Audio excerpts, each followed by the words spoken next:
ഞാൻ കുറേ നാളുകൾക്ക് ശേഷമാണ് ജേർണൽ എഴുതാൻ പോകുന്നത്. കഴിഞ്ഞ തവണത്തെ എൻ്റെ ന്യൂ ഇയർ റെസൊല്യൂഷൻ ആയിരുന്നു ജേർണൽ എഴുതുക. ഡെയിലി എഴുതുക എന്നൊന്നും ഇല്ലെങ്കിലും വല്ലപ്പോഴൊക്കെ എങ്കിലും ഞാൻ അതിൻ്റെ താളുകൾ മറിച്ചിട്ടുണ്ടെന്ന് ഇപ്പം ആലോചിക്കുമ്പോൾ സന്തോഷമുണ്ട്.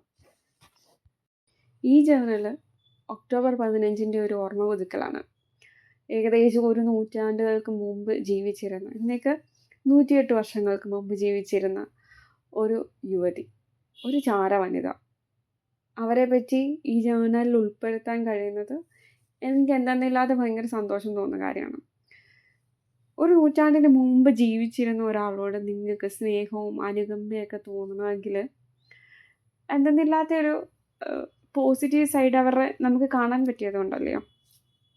എനിക്കങ്ങനെയാണ് തോന്നാറ്. അതിനെപ്പറ്റി അറിഞ്ഞ ശേഷം യൂട്യൂബിലും ഗൂഗിളിലും ഒക്കെ ആയിട്ട് ഞാൻ എന്തോരം ഗവേഷണം നടത്തിയിട്ടുണ്ടെന്ന് എനിക്ക് പോലും അറിയില്ല.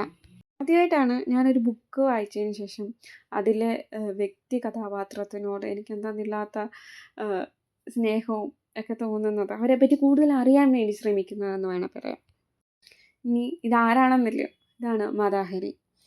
മാതാഹരി എന്നിലേക്ക് എത്തിച്ചത് ആൽക്കമിസ്റ്റ് വായിച്ച് ഞാൻ വലിയ ഫാനായി മാറിയ എഴുത്തുകാരൻ പൗലോ കൊയ്ലോയാണ്. അദ്ദേഹത്തിൻ്റെ രണ്ടാമത്തെ ബുക്കായിട്ട് ഞാൻ വായിക്കുന്നത് ദ സ്പൈ, ചാരുസുന്ദരിയാണ്.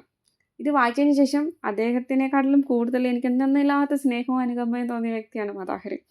മാതാഹരിയെ പറ്റി നിങ്ങൾക്ക് അറിയില്ലെങ്കിൽ പെട്ടെന്ന് അറിയാൻ വേണ്ടി വല്ലാത്തൊരു കഥയിൽ എപ്പിസോഡിൽ മാതാഹരിയെ പറ്റി അദ്ദേഹം ചെയ്തിട്ടുണ്ട്. അത് പോയി കാണാവുന്നതാണ്. ഇല്ലെങ്കിൽ പൗലോ കൊയ്ലോയുടെ ചാരുസുന്ദരി വായിച്ചു നോക്കുക. ഒരു പക്ഷേ പൗലോ കൊയ്ലോയുടെ കഥ വായിച്ചത് കൊണ്ടായിരിക്കാം എനിക്ക് മാതാഹരി എന്ന് പറയുന്ന ഒരു വ്യക്തിയോട് ചിലപ്പോൾ ഇത്രയും സ്നേഹം തോന്നാൻ കാരണം. ചരിത്രത്തിൻ്റെ വേറൊരു ഭാഗമാണ് നിങ്ങൾ പരിശോധിച്ച് ചെല്ലുന്നതെങ്കിൽ ചിലപ്പോൾ നിങ്ങൾക്ക് ശരിക്കും മാതാഹരി ഒരു ചാര വനിതയായിരിക്കും. തങ്ങളുടെ പക്കൽ ഉള്ള തെളിവുകൾ വെച്ച് ഒരു പൂച്ചയെ പോലും ശിക്ഷിക്കാനാവില്ല. പക്ഷേ ഒരു വനിതയെ അവർക്ക് വെടിവെച്ച് കൊല്ലാനും അവർ തല അറുത്ത് മാറ്റാനും ഒക്കെ സാധിച്ചു എന്ന് പറയുന്നത് ഇന്ന് ആലോചിക്കുമ്പം എന്തെന്നില്ലാത്ത ഒരു വേദനയോടുകൂടിയല്ലേ നമുക്കത് ഓർക്കാൻ പറ്റൂ. ഞാനറിഞ്ഞ ചരിത്രം പോസിറ്റീവ് ആയതുകൊണ്ടായിരിക്കാം എനിക്ക് അവരോട് സ്നേഹം. നിങ്ങളറിഞ്ഞതോ?